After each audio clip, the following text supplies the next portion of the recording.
വേണ്ടുന്നതാണേ കൈവശം മിസ്വാക്ക്, അതുകൊണ്ട് പല്ലിനി തേക്കലും പതിവാക്ക്. കഫക്കെട്ടു നീങ്ങാനെപ്പോഴും അതു നല്ലതാ, അതുപോലെ കണ്ണിനു കാഴ്ചയും കൂട്ടുന്നതാ. വളയാതെ മുതുകും നീണ്ടു തന്നിരിക്കുന്നതാ, അതിവേഗമിൽ നരയും വരാതിരിക്കുന്നതാ. ബുദ്ധിക്ക് നല്ല വളർച്ചയും നൽകുന്നതാ,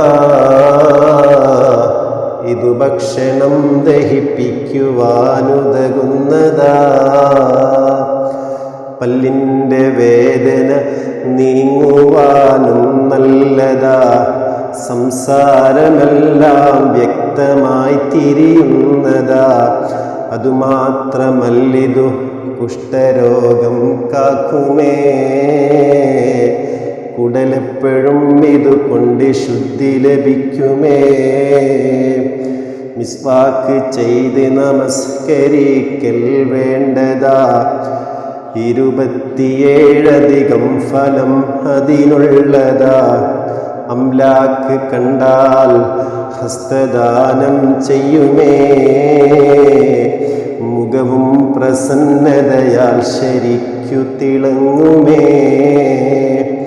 മൗത്തിൻ്റെ വേദന ലളിതമായി തീരുന്നതാ, സമയം ഷഹാദത്തോർക്കുവാനുതകുന്നതാ.